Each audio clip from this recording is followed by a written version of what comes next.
केनोपनिषद सनातन धर्म का एक मूलभूत ग्रंथ है जो उसका अद्भुत विवरण प्रदान करता है जिसे शब्दों में व्यक्त नहीं किया जा सकता। यह सामवेद का भाग है और इसके 4 खंड हैं। यह उपनिषद आरंभ में निर्भीकता के साथ कहता है कि कोई भी उसे पूर्णता से नहीं जान सकता जो सारे ज्ञान का स्रोत है। इसके पश्चात यह उपनिषद एक दृष्टांत के साथ सभी देवताओं पर जो ये ज्ञान का स्रोत है जिसे पूर्णता से नहीं जाना जा सकता उसकी श्रेष्ठता की व्याख्या करता है और अंत में यह उपनिषद समाप्त होता है यह बताकर कि उपनिषद वास्तव में क्या है और कैसे हमें उपनिषद अमरता प्रदान करता है। केनोपनिषद में प्रस्तुत जो विचार हैं वह समझने के लिए अत्यंत कठिन है, किंतु जो व्यक्ति इस ज्ञान को ठीक प्रकार से समझ लेता है उस व्यक्ति को सर्वोच्च की प्राप्ति हो जाती है। तो आइए उस सर्वोच्च की प्राप्ति की कामना के साथ केनोपनिषद का अध्ययन आरंभ करते हैं। प्रथम खंड। ओम केनेशितं पतति प्रेषितं मनः केन प्राणः प्रथमः प्रेति युक्तः केनेशितां वाचमिमां वदन्ति चक्षुः श्रोत्रम कउ देवो युनक्ति।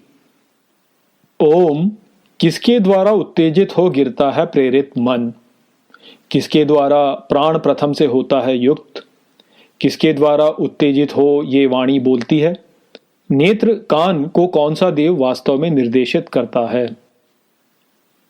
श्रोत्रस्य श्रोत्रम मनसो मनो यद वाचो ह वाचम सहु प्राणस्य प्राणः चक्षुश्च चक्षुर अतिमुच्च धीरा प्रेत्य अस्माल लोकाद अमृता भवंती। कान का कान, मन का मन, जो वाणी की सच में वाणी वह ही प्राण का प्राण और नेत्र का नेत्र अव्यय ज्ञानी जिसको जान मृत्यु पश्चात इस लोक से अमृत होते हैं। न तत्र चक्षुर गच्छति न वाग गच्छति नो मनो न विद्मो न विजानीमो यथे तद अनुशिष्यादन्य देव तद विदितादथो अविदितादधि इति शुश्रुम पूर्वेशाम ये नस्तद्व्याच चक्षिरे। नहीं वहां नेत्र जाते हैं, न वाणी जाती है, न मन, न उसे जाना जाता है, न समझा जाता है। जैसे इन सभी निर्देशों से अन्य ही है वह, जानने से किंतु न जानना ऊपर है। ऐसा सुना है पूर्वजों से जिन्होंने हमें यह पढ़ाया। व्याख्या। केनोपनिषद सनातन धर्म का परिचयात्मक ग्रंथ नहीं है। यह मानता है कि श्रोता पहले से ही जानता है कि इस उपनिषद में पूछा गया प्रश्न क्या है और सीधे उस प्रश्न का उत्तर देने से ही आरंभ हो जाता है। वास्तव में जो प्रश्न यहाँ पूछा गया है वह उपनिषद के नाम में पहले से ही उल्लेखित किया हुआ है, जो है केन। संस्कृत में केन शब्द का अर्थ होता है किसके द्वारा। इससे हमें यह स्पष्ट होता है कि यहाँ पर जो प्रश्न पूछा गया है वह यही है कि किसके द्वारा यह सब प्रकट हुआ। केनोपनिषद इस प्रश्न का उत्तर यह कहते हुए देना आरंभ करता है कि वह वो है जिसके द्वारा मन उत्तेजित होकर गिरता है और प्रकट हो जाता है, जिसके द्वारा प्राण शरीर से युक्त हो जाता है और जिसके द्वारा वाणी बोलती है, कान सुनते हैं तथा नेत्र देखते हैं। यहाँ उपनिषद पहले से ही मानता है कि श्रोता इस संसार को व्यक्तिपरक दृष्टिकोण से देखता है, जिसका अर्थ है कि श्रोता संसार को वह मानता है जो वह अनुभव करता है, न कि कुछ ऐसा जो उससे स्वतंत्र है। दूसरे शब्दों में वह यह नहीं मानता कि स्वयं से अलग किसी बाहरी इकाई ने इस संसार को प्रकट किया है। इसके विपरीत वह मानता है कि संसार को उसने प्रकट किया है जो उसके भीतर की गहराई में स्थित है। यह हमारा सर्वोच्च स्वरूप है जिसे प्राप्त करना हमारे जीवन का परम लक्ष्य है। जिस प्रकार हम इस संसार का अनुभव करते हैं वह वास्तव में एक चमत्कार है। देखने, सुनने, सूंघने, चखने और छूने वाली हमारी जो 5 ज्ञानेंद्रियां हैं वह हमें बाहरी स्थूल संसार से जोड़ती हैं और फिर हमारे शरीर में ये सूक्ष्म संवेदनाओं में परिवर्तित हो जाती हैं। ये जो संवेदनाएं होती हैं वह केवल तभी उत्पन्न होती हैं जब शरीर जीवित होता है, इसलिए वे हमारी जीवन शक्ति अर्थात हमारे प्राणों से जुड़ी होती हैं और यदि हम और गहराई में जाएं तो हम देखते हैं कि ये जो सूक्ष्म संवेदनाएं हैं ये हमारे भीतर विचार और भावनाएं उत्पन्न करती हैं। विचार और भावनाएं जैसे उल्लास, शोक, क्रोध, करुणा आदि। और ये जो विचार और भावनाएं होती हैं वह हमारे मन में उत्पन्न होती हैं, अर्थात ये हमारे मन से जुड़ी होती हैं। और इस कारण से प्रायः लोग सोचते हैं कि वे उनका मन है जो इन विचारों और भावनाओं से बना है। किंतु हमें यहाँ पे समझना चाहिए कि विचारों और भावनाओं को भी वास्तव में हमारे द्वारा अनुभव ही किया जा रहा होता है, जिसका अर्थ है कि हम न हमारी इंद्रियां हैं, न हमारी जीवन शक्ति और न ही हमारा मन। ये सब तो हमारे द्वारा अनुभव किए जाने वाले उपकरण मात्र हैं। हम हमारा जीवन जीते हुए अपने अनुभवों में इतना खो जाते हैं कि स्वयं को ही भूल जाते हैं। स्वयं को भूल करके हम यह मानने लगते हैं कि हम हमारा अनुभव हैं, और यह हमारे साथ बहुत ही सूक्ष्म रूप से होता है। उपनिषदों को समझने के लिए जो मूल धारणा हमको त्यागनी होती है वह यह ही है कि ये संसार मुझसे स्वतंत्र है। उपनिषद कहते हैं कि यह संसार दृश्य है और हम दृष्टा, और दृष्टा के अभाव में दृश्य नहीं हो सकता, इसलिए यह संसार हमसे स्वतंत्र नहीं है, अपितु इसका अस्तित्व हम पर निर्भर है। यदि ऐसा है तो जो हम देखते हैं, सुनते हैं, स्पर्श करते हैं आदि, ये सब कुछ हम पर निर्भर है और हमारे भीतर उपस्थित किसी स्रोत द्वारा ही प्रकट हो रहा है। इसका अर्थ यह हुआ कि संसार को बाहर से भीतर की ओर प्रकट होने के विपरीत हमें संसार को भीतर से बाहर की ओर प्रकट होते हुए देखना चाहिए। तो यही दृष्टिकोण जो है वह केनोपनिषद मान करके चलता है कि जो यहाँ पे श्रोता है वह इस दृष्टिकोण के साथ में है। तो ये जो उपनिषद है यह कुछ इस प्रकार की अवधारणा रखता है कि सृष्टि के आरंभ में अव्यय ब्रह्म से महत उत्पन्न हुआ, जो संपूर्ण सृष्टि का मन है। इस मन को प्राण में लपेट करके शरीर में स्थापित कर दिया गया, जो इसकी योनि है, और इस प्रकार अक्षर अव्यय ब्रह्म के योनि में आरोपण से जीव उत्पन्न हुआ, जो ब्रह्म ही है तथा जो शरीर में उपस्थित इंद्रियों के द्वारा संसार को अनुभव करता है और स्वयं को अपना अनुभव ही मान लेता है। जीव ब्रह्म ही है, किंतु स्वयं को केवल अपने द्वारा अनुभव किया जा रहा शरीर और मन मानता है और संसार को स्वयं से स्वतंत्र मान लेता है। इस भ्रम में फिर वह इस संसार के स्रोत को स्वयं से बाहर संसार में खोजता है, और जब उसे नहीं देख पाता तो कहता है कि इस सृष्टि की उत्पत्ति अकस्मात ही हो गई। तो यहाँ पर केनोपनिषद आरंभ में ही कह देता है कि वह जिससे यह संसार उत्पन्न हुआ है उसे इंद्रियों से देखा नहीं जा सकता, क्योंकि वही है जो इंद्रियों का स्रोत है, वही है जो मन को चिंतन शक्ति दे रहा है, वही है जो प्राणों को प्राण शक्ति दे रहा है, वही है जिससे वाणी बोलती है, जिससे नेत्र देखते हैं और कान सुनते हैं। जो इंद्रियों का आधार है उसे इंद्रियों द्वारा देखा जाना संभव ही नहीं है, क्योंकि वह ही तो इंद्रियों का आधार है। तो जो इस संसार में उपस्थित प्रत्येक वस्तु का स्रोत है वह स्वयं वस्तु नहीं हो सकता जिसे जाना जा सके। जो अनुभव करने वाला है वह स्वयं अनुभव नहीं हो सकता जिसे अनुभव किया जा सके। स्वयं जानने वाले को कोई कैसे जान सकता है?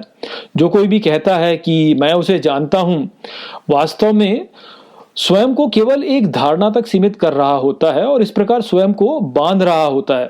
उसे जानने का एकमात्र उपाय यह ही है कि हम उसे न जान पाने से ही संतुष्ट हो जाएं। तो जो पहले 3 श्लोक हैं उसमें इसी विचार को यहां पर प्रस्तुत किया गया है। यद वाचान अभ्युदितम येन वाग अभ्युद्यते तदेव ब्रह्म त्वं विद्धि नेदम यद इदम उपासते।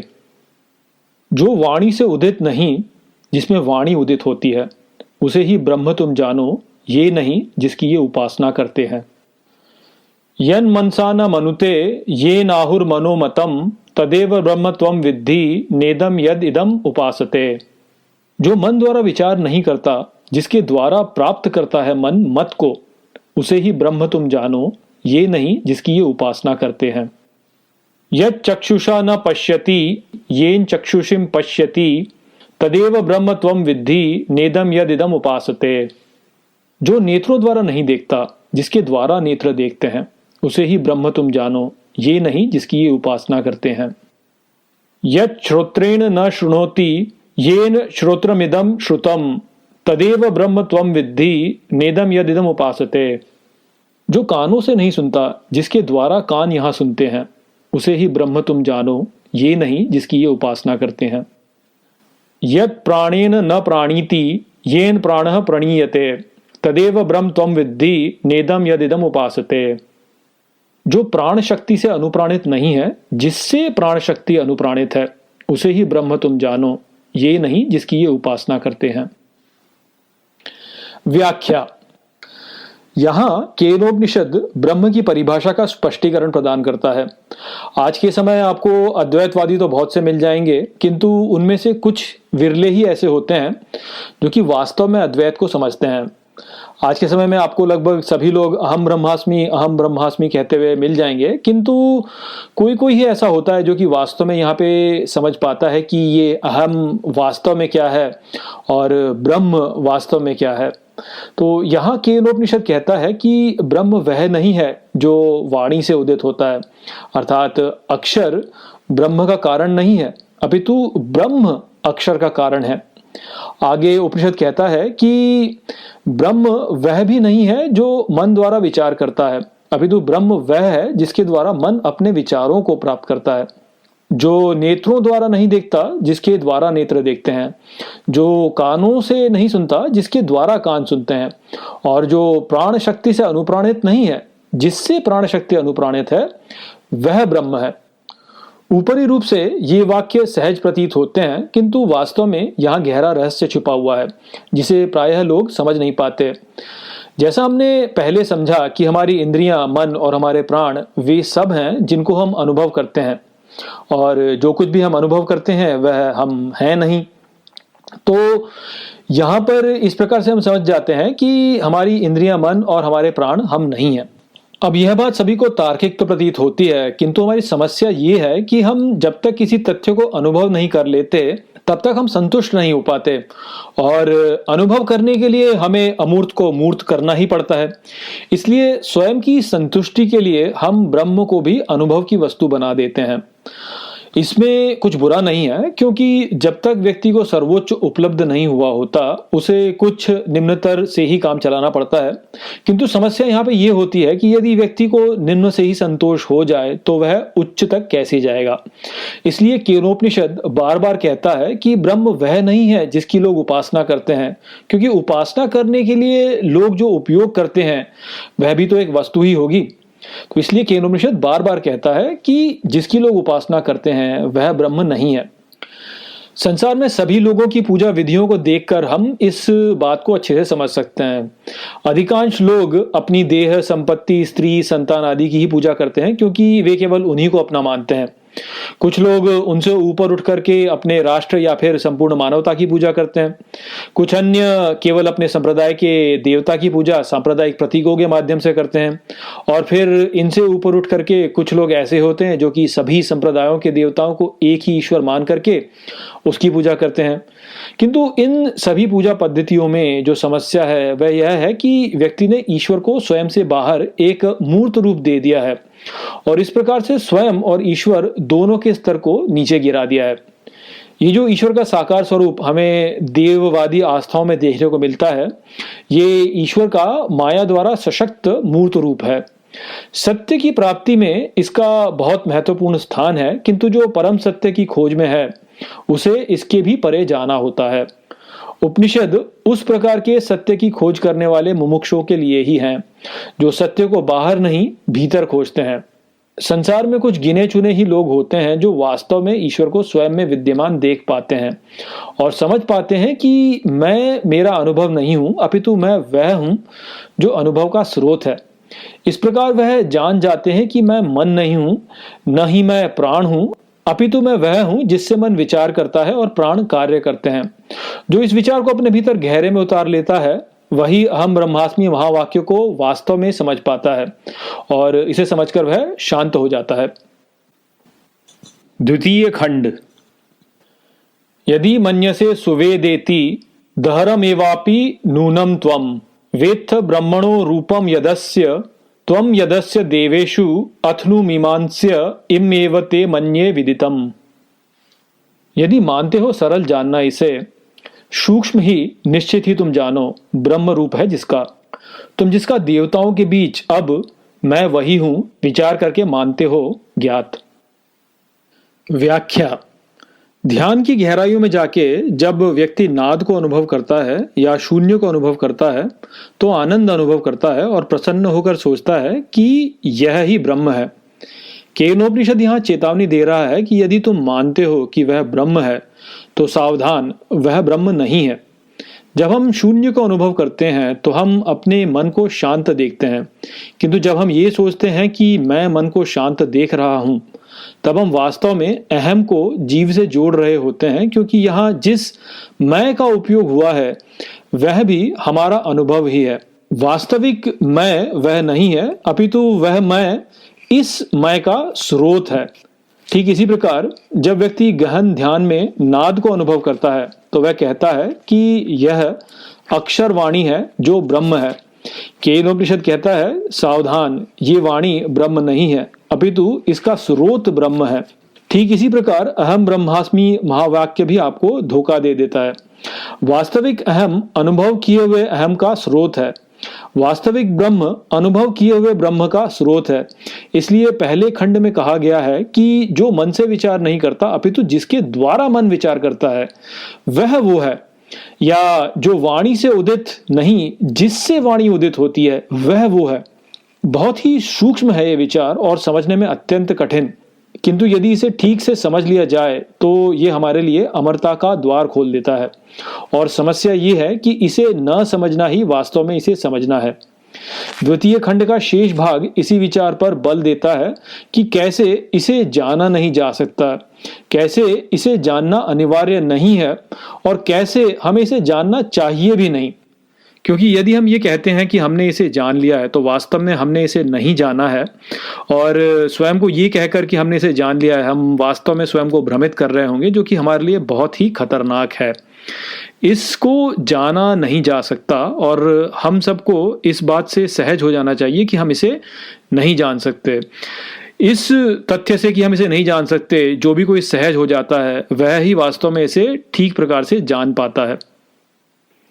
नाहम मन्ये सुवेदेति नो न वेदेति वेद च, यो नस्तद्वेद तद्वेद नो न वेदेति वेद च।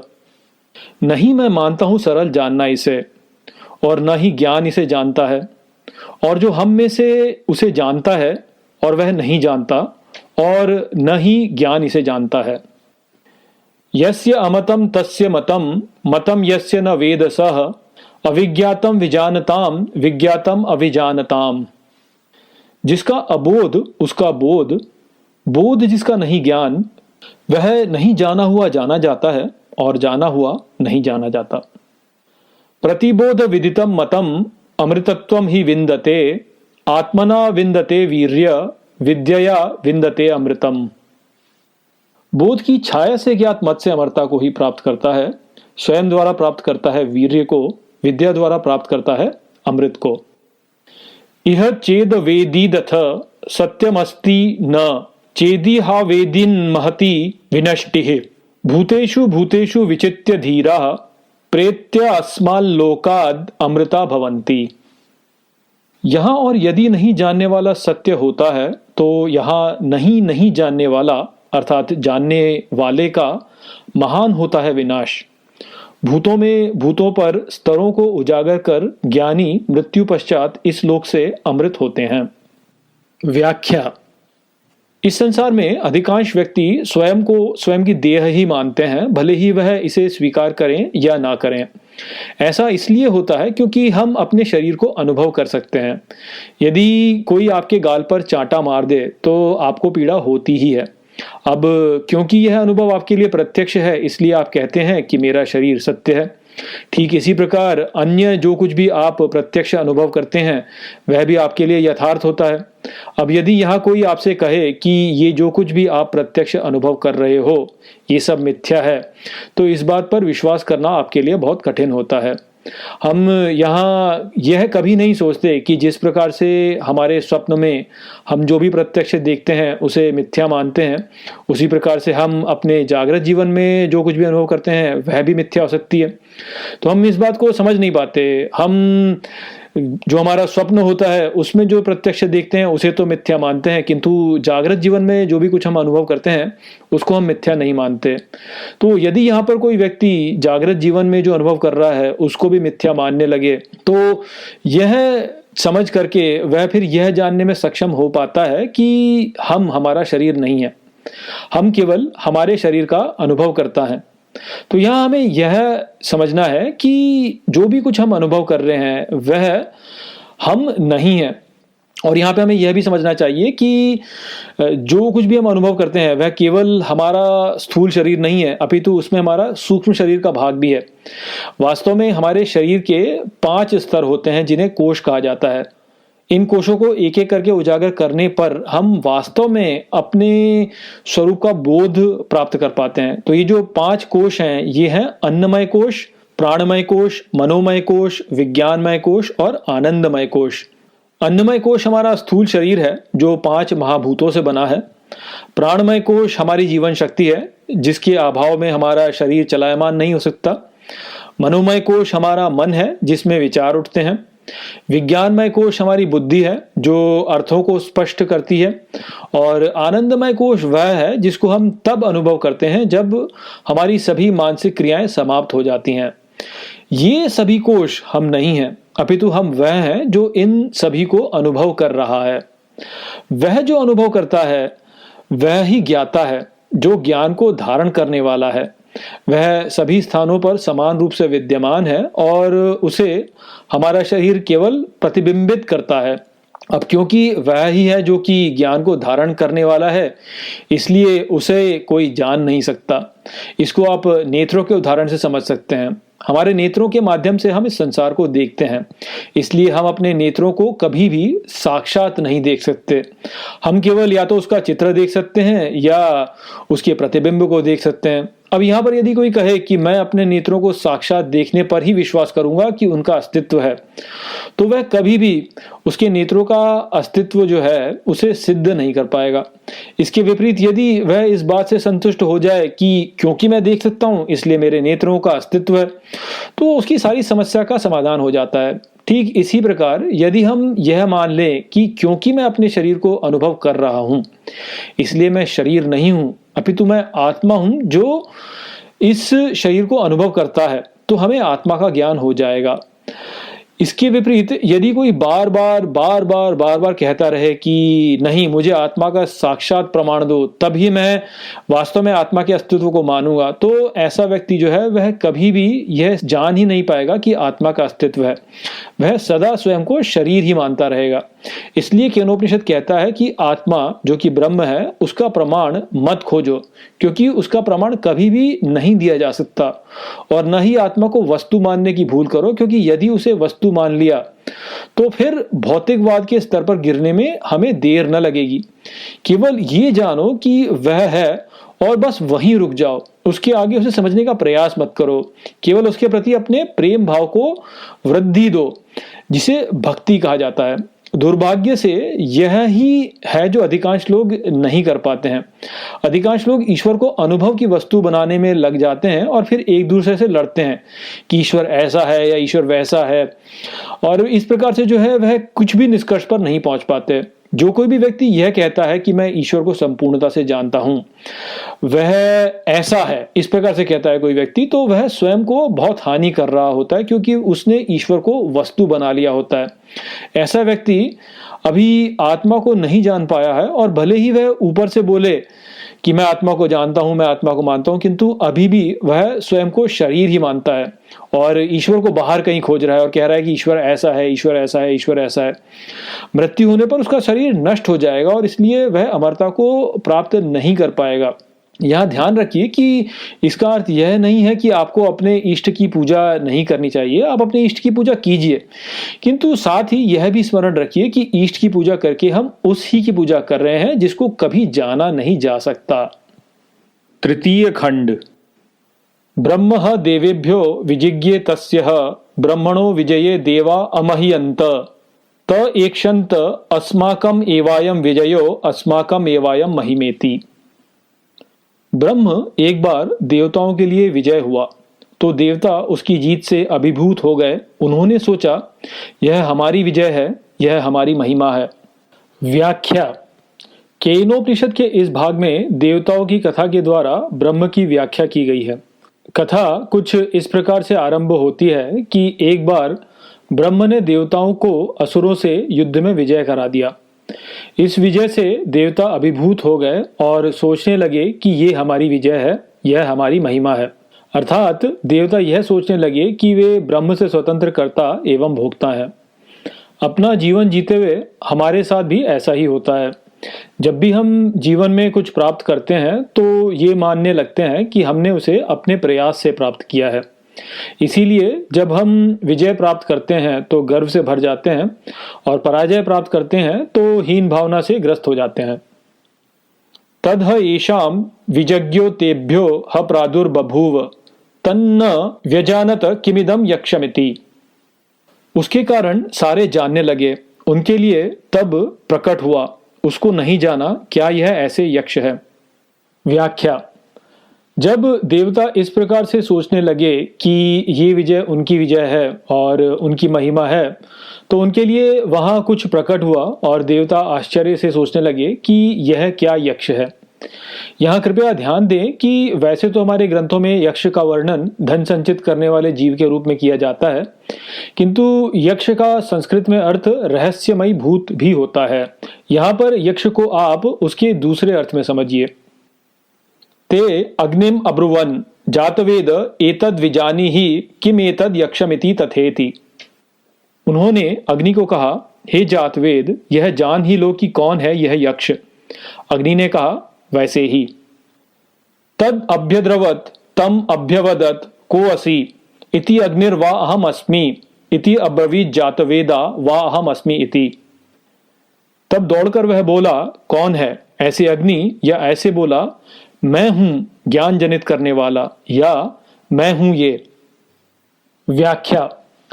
यक्ष के प्रकट होने पर देवताओं ने सर्वप्रथम अग्नि को कहा कि हे अग्नि, संपूर्णता में जान के आओ कि ये यक्ष कौन है। अग्निदेव सभी देवताओं के आग्रह पर तीव्रता से वहां गए जहां यक्ष प्रकट हुआ और उन्होंने पूछा, कौन है? यहाँ स्मरण रखिएगा कि केनोपनिषद में कहीं भी यक्ष को कुछ भी कहते हुए नहीं बताया गया है। इसलिए आप देखेंगे कि केनोपनिषद का शाब्दिक अनुवाद ठीक से समझ में नहीं आता। आगे भी जब यक्ष का स्पष्टीकरण दिया जाएगा तो यक्ष कुछ भी नहीं बोलेगा। ये स्पष्टीकरण देवी उमा के द्वारा दिया जाएगा। प्रायः लोग इस बात पर ध्यान नहीं देते, किंतु ये समझना बहुत ही महत्वपूर्ण है। यक्ष को यहाँ आप रहस्यमय भूत के रूप में ब्रह्म ही मानिए, और ब्रह्म अक्षर अव्यक्त है जो सीधे सीधे कुछ नहीं बोलता और ना ही उसे स्पष्ट रूप से देखा या समझा जा सकता है। ब्रह्म का संदेश श्रुति के रूप में आता है और वह अंतरात्मा में उजागर होता है। जब जीव निद्रा और जागृत के बीच की स्थिति में होता है तब विशेष रूप से इस प्रकार का संदेश जीव को प्राप्त होता है। कोई और यदि श्रुति को आते हुए देखेगा भी तो उसे ऐसा प्रतीत होगा कि जिस व्यक्ति को श्रुति हो रही है वह स्वयं में ही बात कर रहा है। देवता भी ब्रह्म को स्पष्टता से नहीं देख सकते, इसलिए यहाँ अग्नि भी भ्रमित हो गए हैं और हमको ऐसे बताया जा रहा है कि अग्नि स्वयं से बात कर रहे हैं। अग्नि कहते हैं कि मैं जातवेद हूँ, अर्थात मैं ज्ञान को जनित करने वाला हूँ। इस प्रकार मैं ही ब्रह्म हूँ। इसलिए अंत में अग्नि बोले, मैं हूँ ये, अर्थात मैं ही हूँ ये यक्ष। अहम ब्रह्मास्मि को समझने में हम सब इस ही भूल को करते हैं। हम मैं को ठीक से समझ नहीं पाते। जो निरे मूढ़ होते हैं वे इस मैं को शरीर से जोड़ लेते हैं। जो थोड़े बुद्धिमान हैं वो इस मैं को प्राणमय या मनोमय कोश से जोड़ लेते हैं। जो थोड़े और बुद्धिमान हैं वे इस मैं को विज्ञानमय कोश से जोड़ लेते हैं। और जो आध्यात्म में बहुत आगे आ गए हैं वे इस मैं को आनंदमय कोश से जोड़ लेते हैं। किंतु जो ब्रह्म ज्ञानी हैं वे जानते हैं कि ये मैं आनंदमय कोश भी नहीं है। ये मैं वो है जिसे कभी जाना नहीं जा सकता, क्योंकि ये मैं ही वो है जो जानने वाला है। यह अग्नि स्वयं को ज्ञान जनित करने वाला मान रहे हैं, जो कि हम अगले 2 श्लोकों में समझेंगे कि सत्य नहीं है। तस्मिन् त्वयि किम वीर्यम इति अपि इदम सर्वम दहेय यदिदम पृथिव्यामिति। वहां तुम में क्या वीर्य है ऐसे, वास्तव में यहां सबका दहन करना जो यहां पृथ्वी पर है। व्याख्या। यहां अग्नि कह रहे हैं कि मुझ में सब कुछ दहन करने की क्षमता है। वस्तु के दहन हो जाने पर वस्तु राख में परिवर्तित हो जाती है। इस प्रकार कहा जाता है कि अग्निदेव सबका नाम रूप एक ही कर देते हैं। इसीलिए यह भी कहा जाता है कि अग्नि में दी गई आहुति अपने मूल में चली जाती है। हमारे शरीर में भी अग्निदेव का बहुत महत्वपूर्ण स्थान है। जब हम अन्न की आहुति अपने शरीर की अग्नि में देते हैं, तभी हमारे भीतर इतनी ऊर्जा उत्पन्न होती है कि हम चेतन रह सकें और ज्ञान को धारण कर सकें। यदि हमारे शरीर की यह अग्नि बुझ जाए तो हम भी अचेत हो जाएंगे। इस प्रकार अग्नि जातवेद अर्थात ज्ञान जनित करने वाला निश्चित ही है, किंतु इसका यह अर्थ नहीं है कि वे ज्ञान का मूल स्रोत है। ज्ञान का मूल स्रोत वह है जो अग्नि को उसकी जलाने की क्षमता देता है। अग्नि की इसी भूल का ज्ञान अब आगे उनको होगा। तस्मै तृणम निदधाव एतद् दहेति तद उपप्रेयाय सर्वजवेन तन्न शशाक दग्धुम सततेव निववृते न एतदशकम विज्ञातुम यद एतद यक्षमिति। उसके लिए तिनके को रखाइए, इसे दहन करो। वो करने के लिए पूरी शक्ति से वह नहीं कर पाया दहन, वह विस्तार कर निश्चित ही पीछे लौट गया। नहीं ये करने में वह सक्षम है, यह जानने के लिए जो ये यक्ष है। व्याख्या। यहां अग्निदेव को ज्ञान हुआ कि अपितु वे स्वयं को सब कुछ दहन करने वाला मानते हैं, किंतु ब्रह्म के अभाव में वे एक तिनके को भी न जला सके। इस प्रकार उन्होंने जाना कि ब्रह्म को जानने में वे सक्षम नहीं है, क्योंकि उनका स्रोत ही ब्रह्म है, और वह पीछे लौट गए। अथ वायुम अब्रुवन वायवे तद विजानी ही किम तद यक्षमिति तथेति। अब वायु को बोले, वायु के लिए यह जान ही लो क्या यह यक्ष है। वायु ने कहा, वैसे ही। तद अभ्यद्रवत तम अभ्यवदत को असि इति वायुर्वा अहम अस्मि इति अब्रवीन मातरिश्वा वा अहम अस्मि इति। तब दौड़कर वह बोला, कौन है ऐसे वायु, या ऐसे बोला, मैं हूं माता में सब कुछ चलाने वाला, या मैं हूं ये। तस्मिन् त्वयि किम वीर्यम इति अपि इदम सर्वम आददीय यदिदम पृथिव्यामिति। वहां तुम में क्या वीर्य है ऐसे, वास्तव में यहां सब कुछ प्राप्त कर ले जाता हूं जो यहां पृथ्वी पर है। तस्मै तृणम निदधाव एतदादत स्वेति तदुपप्रेयाय सर्वजवेन तन्न शशाक अदतुम स तद एव निववृते न एतदशकम विज्ञातुम यद एतद यक्षमिति। उसके लिए तिनके को रखाइए, इसे प्राप्त कर ले जाओ। वो करने के लिए पूरी शक्ति से वह नहीं प्राप्त कर ले जा पाया, वह विस्तार कर निश्चित ही पीछे लौट गया। नहीं ये करने में वह सक्षम है, यह जानने के लिए जो ये यक्ष है। व्याख्या। जब अग्निदेव स्वयं को ब्रह्म को जानने में असक्षम मानकर लौट गए, तो देवताओं ने वायुदेव को कहा कि हे वायु, संपूर्णता में जान के आओ कि ये यक्ष कौन है। वायु तब सभी देवताओं के आग्रह पर तीव्रता से वहां गए जहां यक्ष प्रकट हुआ, और उन्होंने पूछा, कौन है। यहां स्मरण रखिएगा कि यक्ष रहस्यमय भूत के रूप में अक्षर अव्यक्त ब्रह्म है, जबकि वायुदेव प्राण शक्ति हैं। अग्नि को उत्पन्न करने के लिए प्राण अर्थात वायु की आवश्यकता होती है। यदि वायु को हटा दिया जाए तो अग्नि कभी भी प्रज्वलित नहीं होती। इसलिए जब अग्नि यक्ष को जानने में असमर्थ रहे तो देवताओं ने वायु को भेजा। हमारे शरीर की अग्नि को जलाने के लिए भी हमें श्वास लेनी होती है। यदि हम श्वास न लें तो तुरंत मृत हो जाएंगे। यही कारण है कि वायु ने कहा कि मैं मातरिश्वा हूं, अर्थात माता में सबको चलायमान करने वाला हूं, जहां पर माता का अर्थ है प्रकृति। किंतु जब उनको एक तिनके को चलाने के लिए कहा गया तो वह स्वयं के बल पर एक तिनके को भी न चला सके। इस प्रकार उन्होंने जाना कि ब्रह्म के अभाव में वे कुछ भी नहीं कर सकते।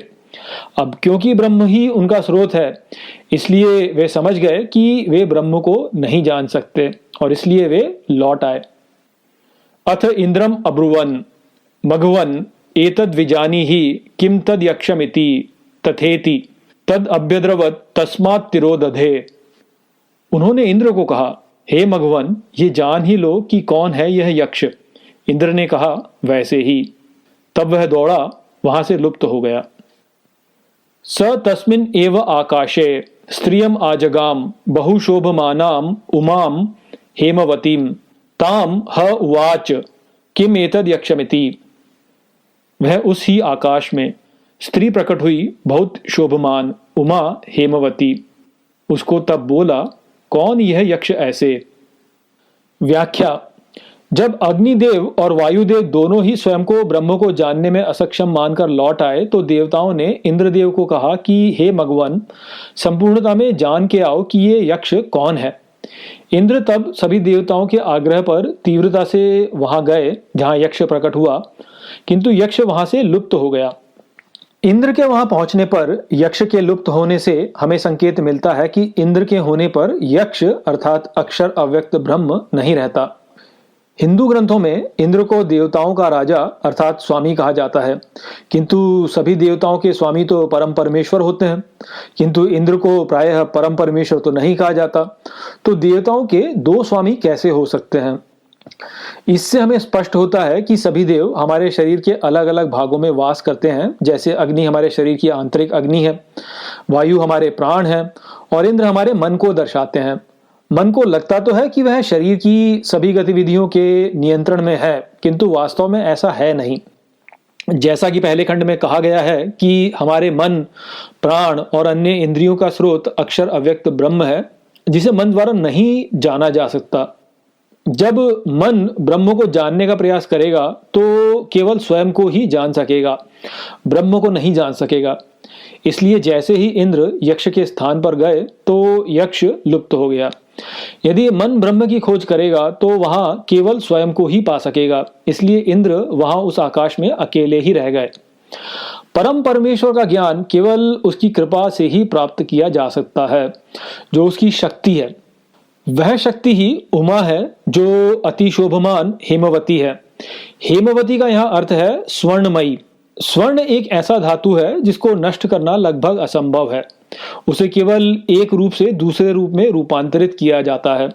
ठीक इसी प्रकार परम परमेश्वर की शक्ति को भी नष्ट नहीं किया जा सकता, केवल एक रूप से दूसरे रूप में रूपांतरित किया जा सकता है। यहाँ इस शक्ति को केवल भौतिक शास्त्र की ऊर्जा तक सीमित मत कीजिए, क्योंकि यह शक्ति उससे कहीं अधिक है। इस संसार में जो कुछ भी अनुभव किया जाता है वह परम परमेश्वर की शक्ति से ही जनित है। इस प्रकार हमारा मन, हमारी बुद्धि, हमारे संस्कार, हमारी भावनाएं आदि ये सब भी शक्ति ही हैं। चतुर्थ खंड।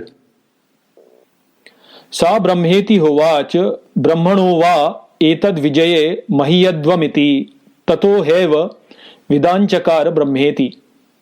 वह बोली, ब्रह्म ही है ये, या ब्रह्म ही के द्वारा ये विजय में गौरवशाली बने हो। तब से निश्चित ही वह जानने लगा ब्रह्म ऐसे। व्याख्या।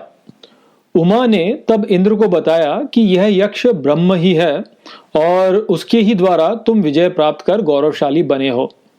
इस संसार में अपना जीवन जीते हुए हम यह सोचते हैं कि यहाँ सब कुछ हम कर रहे हैं, किंतु वास्तव में ऐसा है नहीं।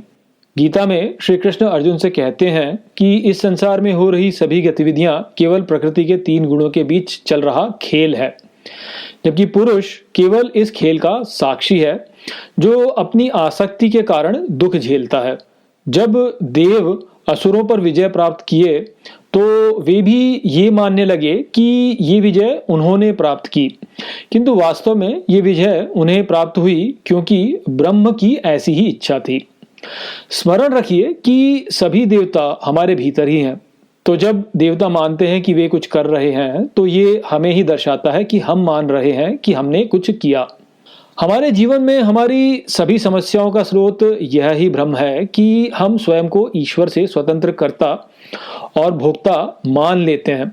इस प्रकार की मान्यता के कारण हम स्वयं को ईश्वर के तुल्य बना लेते हैं और यह ही हमारा वह दोष है जिसका दंड हमें जीवन भर झेलना पड़ता है।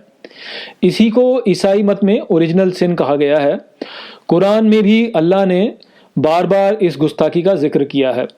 जीवन में हम जो कुछ भी प्राप्त करते हैं वह परम परमेश्वर की कृपा से ही प्राप्त करते हैं और इसके लिए हमें उसे धन्यवाद देना चाहिए।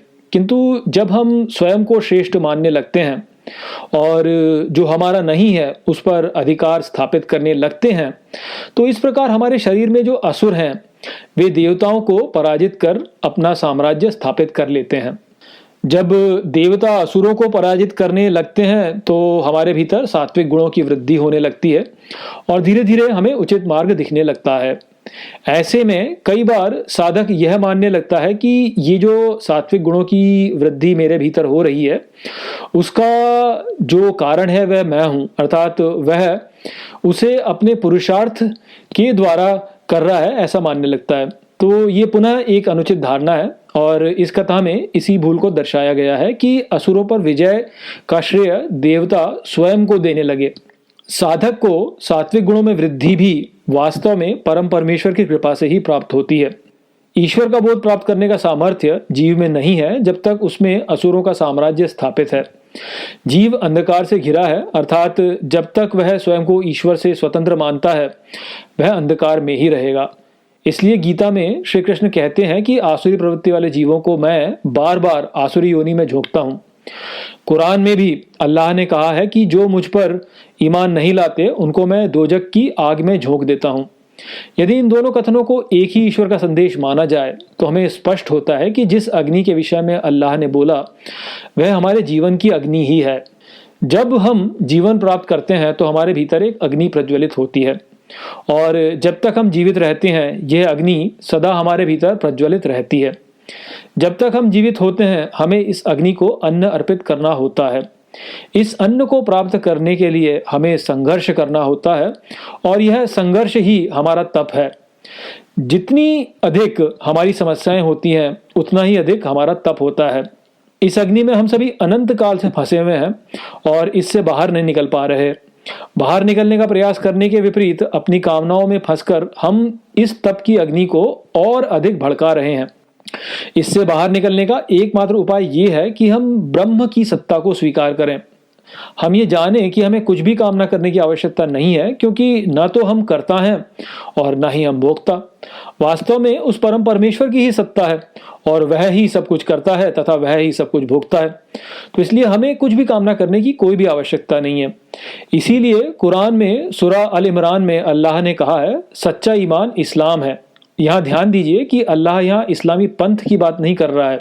अरबी के शब्द इस्लाम का अर्थ होता है ईश्वर की सत्ता को स्वीकार करना। तो इससे हम यह समझ सकते हैं कि सच्चा धर्म परम परमेश्वर की सत्ता को स्वीकार करना है। इस प्रकार सच्चे मुसलमान और सच्चे ब्राह्मण में कोई भी भेद नहीं है। तस्माद्वा एते देवा अतितराम इव अन्यान देवान यद अग्निर्वायुरिंद्रस्ते येन निर्दिष्टम पस्पर्शुस्ते येन प्रथमो विदांचकार ब्रह्मेति। या इसलिए ये देवताओं में उत्तम हैं जो तुलना में अन्य देवताओं के अग्नि, वायु, इंद्र, उन्होंने ही सर्वोच्च ईश्वरीय व्यक्तित्व को समीप से स्पर्श किया। सर्वोच्च ईश्वरीय व्यक्तित्व को ऐसे ब्रह्म ही जानने वाले वे प्रथम हुए।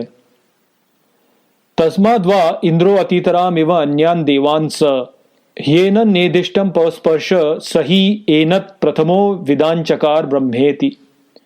या इसलिए इंद्र उत्तम है तुलना में अन्य देवताओं के, वह ही सर्वोच्च ईश्वर के व्यक्तित्व को समीप से स्पर्श करने वाला, वह ही सर्वोच्च ईश्वर के व्यक्तित्व को ऐसे ब्रह्म जानने वाला प्रथम है।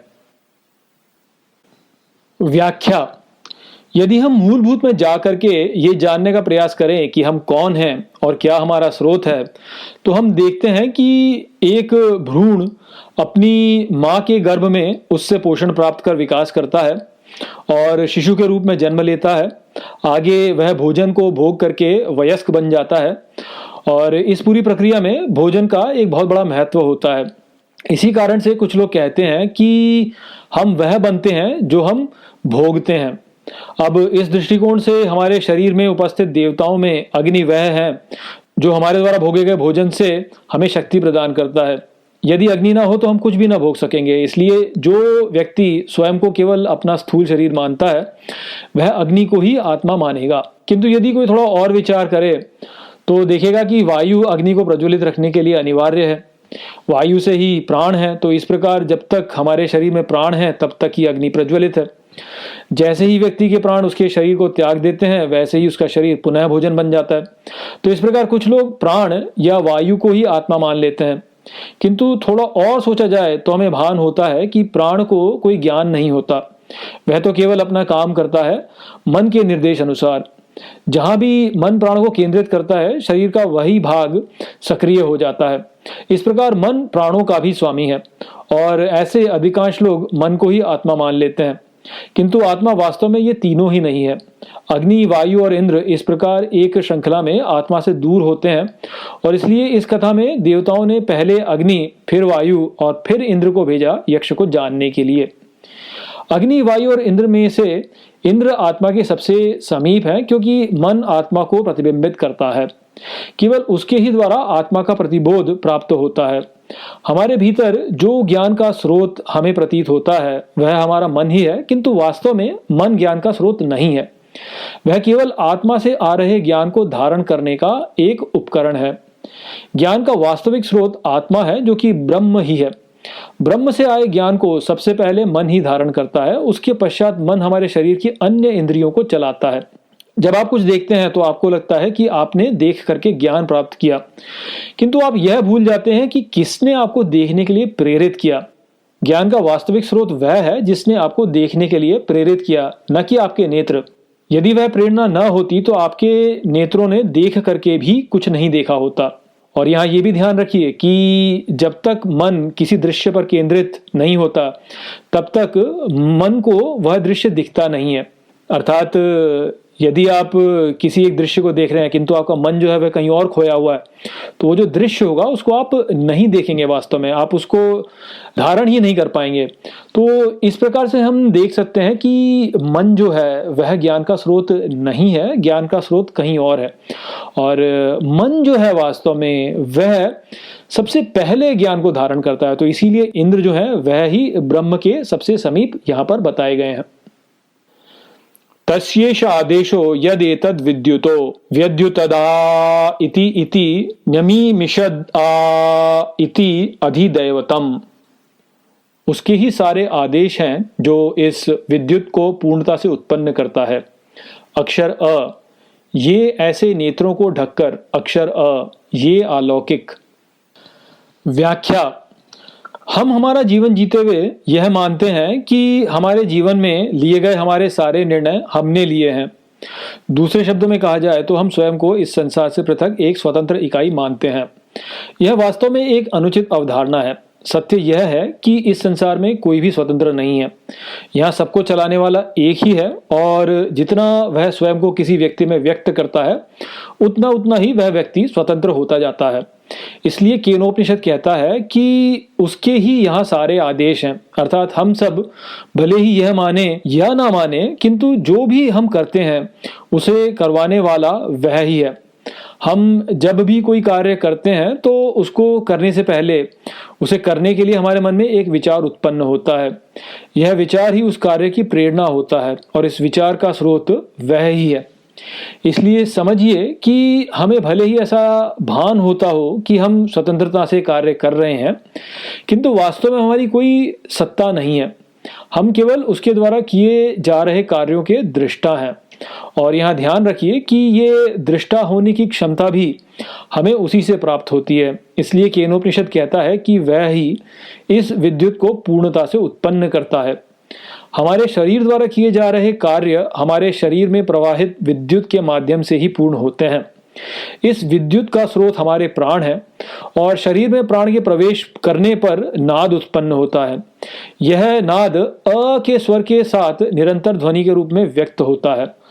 नाद का स्वर प्राणों की स्थिति पर परिवर्तित हो सकता है, किंतु अ की ध्वनि निरंतर चलती रहती है, क्योंकि ये जो अ की ध्वनि है यह सभी शब्दों में सम्मिलित होती है। इस प्रकार के नाद को आप प्रकृति में भी अनुभव कर सकते हैं, जैसे जल प्रवाह का नाद या वायु के बहने का नाद आदि। यह सारा नाद उस एक की शक्ति की ही अभिव्यक्ति है। शक्ति की मूल अभिव्यक्ति गति में होती है और गति केवल एक दिशा में निरंतर नहीं हो सकती। इसलिए शक्ति की अभिव्यक्ति कंपन में होती है और इस संसार में व्यक्त प्रत्येक वस्तु कंपन के ही माध्यम से अस्तित्व में है। यह कंपन जब स्थूल स्तर पर होता है तो पदार्थ को व्यक्त करता है, और यही कंपन जब सूक्ष्म स्तर पर होता है तो मन और विचारों को व्यक्त करता है। इस मूल कंपन को हम अपने भीतर अनाहत नाद के रूप में अनुभव कर सकते हैं। अपने नेत्रों को बंद कर यदि हम एकांत में बैठ जाएं तो हम इसे सुन सकते हैं तथा शरीर में स्फुटित होते हुए अनुभव भी कर सकते हैं। इसी को केनोपनिषद यहाँ सबका स्रोत बता रहा है। इसको कुछ ज्ञानियों ने अक्षर अ कहा है, कुछ ने अक्षर ओम, और इसको उद्गीत भी कहा गया है। संपूर्ण अस्तित्व इसी अक्षर से है। यदि यह कंपन किसी कारणवश थम जाए तो संपूर्ण अस्तित्व ही शून्य में लुप्त हो जाएगा। इसलिए यह कंपन अलौकिक है। अथ आध्यात्मम यदेतद् गच्छतीव च मनो अनेन चैतदु परस्मरति अभीक्षणम संकल्पः। अब अध्यात्म अर्थात ऊपर स्वयं के को जो ये जाता है जैसे, और मन शरीर द्वारा और ये स्मरण करता है निरंतर संकल्प। तद्ह तद्वनम नाम तद्वनम इति उपासितव्यम सय एतदेवं वेदाभि हएनम सर्वाणि भूतानि संवांछन्ति। वह वास्तव में तत् सर्वव्यापी नाम है। इस सर्वव्यापी तत् की उपासना करनी चाहिए। वह जो ये निश्चित ही ज्ञान के पीछे वास्तव में है, इसे सभी भूत पाने की कामना करते हैं। व्याख्या। हमें जो यह हमारा व्यक्तिगत स्वतंत्र अस्तित्व प्रतीत होता है वह हमारे संकल्पों के कारण प्रतीत होता है। हमें लगता है कि हम हमारे शरीर द्वारा हमारे संकल्पों को निर्मित करते हैं, किंतु सत्य इसके ठीक उलट है। वास्तविकता में हम अपने शरीर का निर्माण हमारे संकल्पों द्वारा करते हैं। इस विचार को समझने के लिए पहले हमें यह जानना होगा कि जितना दृढ़ कोई संकल्प होता है उतने ही अधिक स्थूल रूप से वह इस संसार में प्रकट होता है। उदाहरण के लिए आपने देखा होगा कि बहुत से लोग यह संकल्प लेते हैं कि वह अपने शरीर के भार को सीमित करने का प्रयास करेंगे, किंतु जब स्वादिष्ट भोजन उनके सामने रख दिया जाता है तो अधिकांश अपने संकल्प को भूल करके भोजन भोग लेते हैं और शारीरिक रूप से वह भारी के भारी ही रहते हैं। केवल दृढ़ संकल्प करने वाला व्यक्ति ही स्वयं को रोक पाता है और शरीर के भार को सीमित रख पाता है। तो आप देख सकते हैं कि कैसे सूक्ष्म स्तर पर लिया गया एक दृढ़ संकल्प स्थूल रूप में शरीर में प्रकट होता है। अब यहां समझिए कि संकल्प को दृढ़ बनाने के लिए व्यक्ति को संकल्प ही बन जाना होता है और उस संकल्प को अपने आंतरिक जगत में निरंतर अनुभव करना होता है। ऐसा करने से वह संकल्प धीरे धीरे बाह्य जगत में व्यक्त होने लगता है। उदाहरण के लिए जो व्यक्ति निरंतर ईर्ष्या में अपना जीवन व्यतीत करता है वह ईर्ष्या ही बन जाता है और धीरे धीरे ईर्ष्यालु जीव का शरीर ही प्राप्त कर लेता है। तो ऐसे हम समझ सकते हैं कि इस जगत में भले ही किसी व्यक्ति का नाम कुछ भी हो, किंतु वास्तव में वह व्यक्ति एक संकल्प का समूह है जिसका अपना वास्तव में कोई स्वतंत्र अस्तित्व नहीं है। अब प्रश्न यह उठता है कि वह कौन सा तत्व है जिसमें यह संकल्प उत्पन्न होते हैं। केनोपनिषद ने उसे यहाँ तत् कहा है। यह तत् ही आत्मा का वास्तविक स्वरूप है और इस तत् में से ऊपर उठ करके संकल्प व्यक्त होते हैं, जिसको यहाँ केनोपनिषद ने अध्यात्म, जिसका अर्थ होता है अधि प्लस आत्म अर्थात ऊपर स्वयं के, कहा है। यहाँ स्मरण रखिएगा कि केनोपनिषद का यह भाग बहुत प्राचीन है और इस कारण से शब्दों के जो अर्थ इस समय हैं और जो उस समय थे उनमें हमें भेद दिखता है। तो अध्यात्म उस समय पर उसका अर्थ होता था स्वयं में ऊपर उठना, किंतु आज के समय अध्यात्म का अर्थ स्पिरिचुअलिटी हो चुका है। तो इनमें भेद है, तो इस बात को आप ध्यान रखिए। अब हम यह जान चुके हैं कि इन संकल्पों के कारण ही व्यक्तिकरण होता है। अब समस्या यह है कि जब कोई भी व्यक्त होता है तो उसे अन्य किसी व्यक्ति के साथ में परस्पर क्रिया करनी ही होती है। इस क्रिया में संघर्ष का होना निश्चित है और संघर्ष ही हिंसा है। तो हम देख सकते हैं कि व्यक्तिकरण के होने मात्र से ही हिंसा उत्पन्न हो जाती है, अर्थात हमारे होने में ही हमारा दोष है और इसी को बाइबल में ओरिजिनल सिन कहा गया है। हम दुख झेल रहे हैं क्योंकि हम व्यक्त हैं और हम व्यक्त हुए क्योंकि हमने संकल्प पाल रखे हैं। इस प्रकार हम समझ सकते हैं कि दुख से निवारण का एकमात्र उपाय यह ही है कि हम संकल्पों से मुक्त होकर के पुनः तत् में लौट जाएं। इसलिए केनोपनिषद कहता है कि यह तत् सर्वव्यापी नाम है और इस सर्वव्यापी तत् की ही उपासना करनी चाहिए।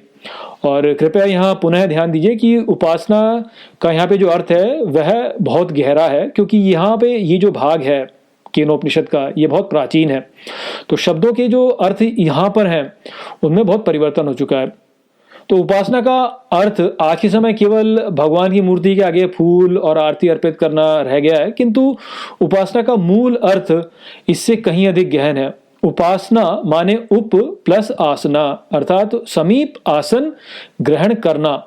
तो केनोपनिषद हमें कह रहा है कि हमें तत् के समीप ही स्वयं को स्थापित करना चाहिए। दूसरे शब्दों में इसका अर्थ है कि हमें संकल्पों को त्याग करके उस मूल तत्व में लौट जाना चाहिए। और ये आप ये कह सकते हैं कि अपने आत्मा को, अपने स्वयं को तत्व में लौट जाना चाहिए। तो जैसे वो ऊपर आया, अध्यात्म से जो ऊपर आया, तो उसको पुनः नीचे चले जाना चाहिए।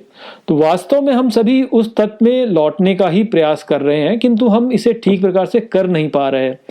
हम सभी स्वयं से प्रेम करते हैं और ये जो स्वयं का भाव है यह ही आत्मा है, जो उचित ज्ञान होने पर तत् ही है, किंतु संकल्पों के कारण आत्मा ने स्वयं को तत् न जान कुछ और मान लिया है। इस अज्ञान से ही दुख उत्पन्न होता है।